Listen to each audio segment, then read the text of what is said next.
Hi, and welcome to my video on how to spot misinformation or fake news and how to evaluate internet sources. For this example, we're going to use this video that I've seen everywhere called It's Just a Mask, adapted and narrated by Mark Sargent. Step 1. Check the source.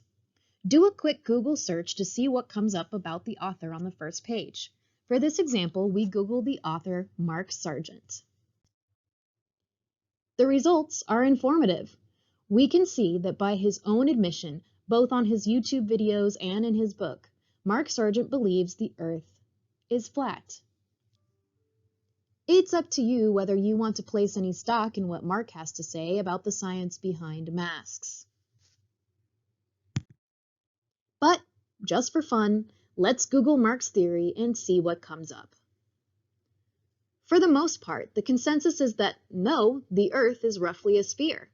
But since we're going down this rabbit hole, why not check the Guardian article that says why the Earth is actually 100% flat?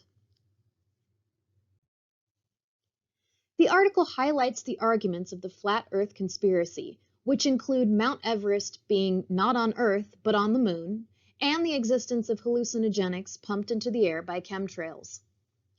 By the last paragraph, we know the article is written as a satire and a book plug for the author. Quote, "When you follow this train of logic, it becomes clear that the only feasible conclusion is that Earth is, indeed, flat, flatter than anyone has ever expected.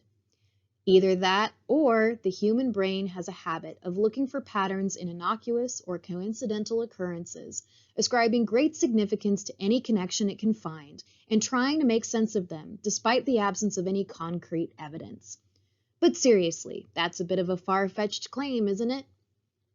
Dean Burnett covers the neurological mechanisms leading to conspiracy theories and more in his debut book, The Idiot Brain. Unquote. I believe we can safely consider the Earth to be round, but if this is not enough for you, let's reverse engineer the question. Most sources agree the Earth is round, including NASA. One article states that Earth may not be perfectly round, but rather a spheroid. In general, the consensus seems to be that the Earth is a circular, oval shape and is not flat. Back to our example video. I have determined this man, Mark Sargent, is not a credible source for scientific information. But let's hear him out anyway. Step 2. Identify the resources. This source appears to be a letter from a person called Patty Tillis. Mark Sargent has also made additions by United Spot.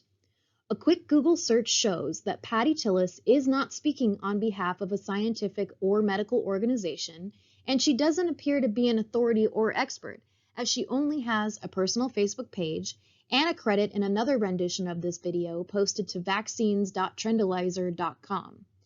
She also isn't the first result, and Google pulls up a famous country singer several times instead of Patty. We can safely conclude that her letter and likely this video is an opinion piece. In the interest of being thorough, let's see what United Spot is. A quick Google search shows a YouTube channel, Facebook page, and Twitter. A quick check to their Facebook page shows that they are self-described as satire parody. This means this group is likely also expressing an opinion. We can safely conclude this video we are about to watch is an opinion piece. We have identified that this video is an opinion piece. However, it is up to us how much credence we give the authors based on their credentials. So far, we have a flat Earth conspiracy author, a citizen expressing an opinion in a letter to Senator Doug Mastriano, and a group producing satire and parody content on the internet. Even if we do want to give this group credence, we should hold the authors accountable for accurate information, especially if we're going to share this video on our own social media. These are some of the claims from the video. In 4 months, the US has almost transformed into an obedient socialist country. The government dictated what social events were acceptable to attend. Violent protests that instill fear are okay. In less than 4 months, governments have closed public schools, then restructured education under the guise of public safety. Small businesses were forced to close, but crowds to support the corporate money machine like Walmart, Lowe's, and Home Depot are allowed. Step 3. Fact-check claims. First, we must determine what claims can be fact-checked and what claims are conclusions expressed as opinions. In 4 months, the U.S. has almost transformed into an obedient socialist country. This claim is hard to corroborate, as the United States has not undergone any major public government changes to do away with democracy and claim socialism as the national government. The author did use the quantifier almost, which means they are not claiming the U.S. is a socialist country completely. Even so, let's give it a quick Googling. Is the United States a socialist country? The results are more opinion pieces, but no real evidence from any government sources stating the country is socialist. Let's reverse engineer the question. Is the United States a democracy? Again, we're seeing more opinion pieces, but if we keep scrolling, we find a source from ushistory.org. This is promising, as it is a .org and it's a site for U.S. history. The source reveals the following quote: "Democracies have come in many shapes and sizes, as reflected by the different answers to questions of how, when, and to which people power is given. And although it is not mentioned in the Declaration of Independence nor the Constitution, democracy clearly links to rule of law to form a basic principle that profoundly shapes American government." Our Google search didn't come up with any recent official news that the U.S. has renounced democracy in favor of socialism, so we can categorize that claim as an opinion. Let's check another claim. How about a little hush money? Here's $2,400 that we stole out of your paycheck in the first place.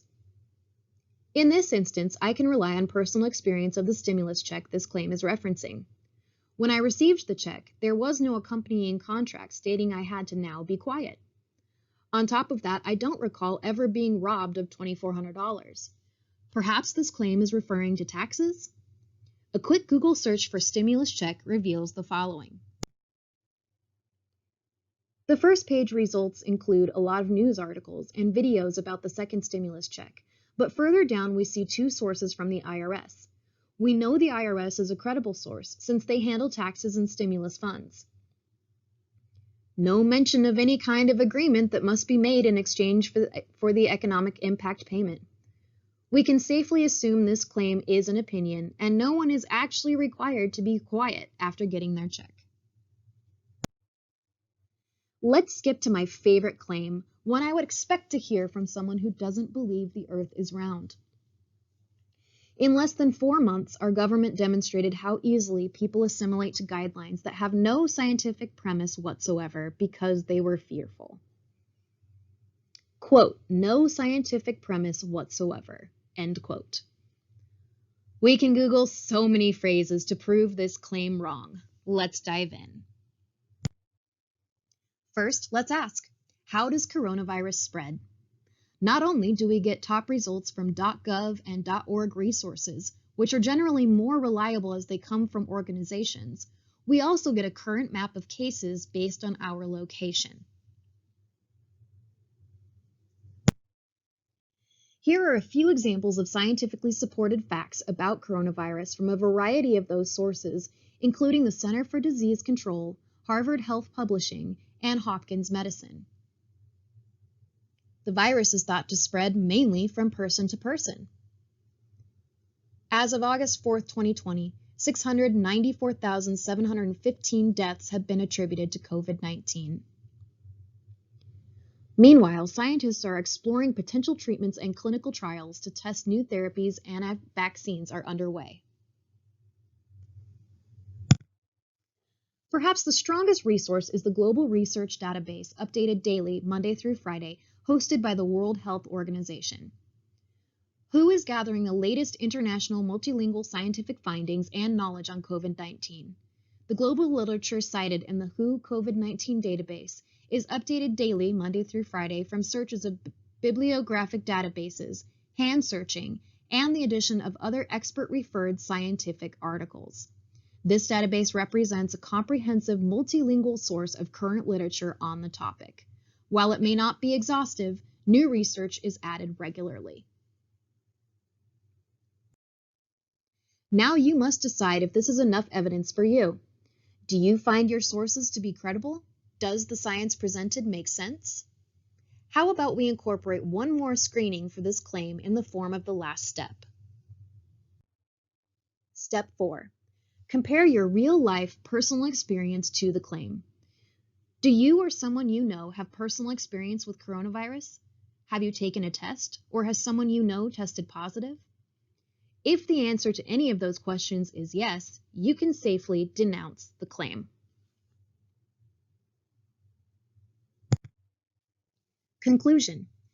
Implement your findings to the rest of the source. We have already determined the main claim of the video is incorrect, that there is no scientific basis for closing schools, businesses, and for receiving a stimulus check. We can choose to continue the video if we really don't have enough entertainment or frustration in our lives, or we can conclude the source is unreliable and the claims are invalid, which is what I've done. That's it. That's the video.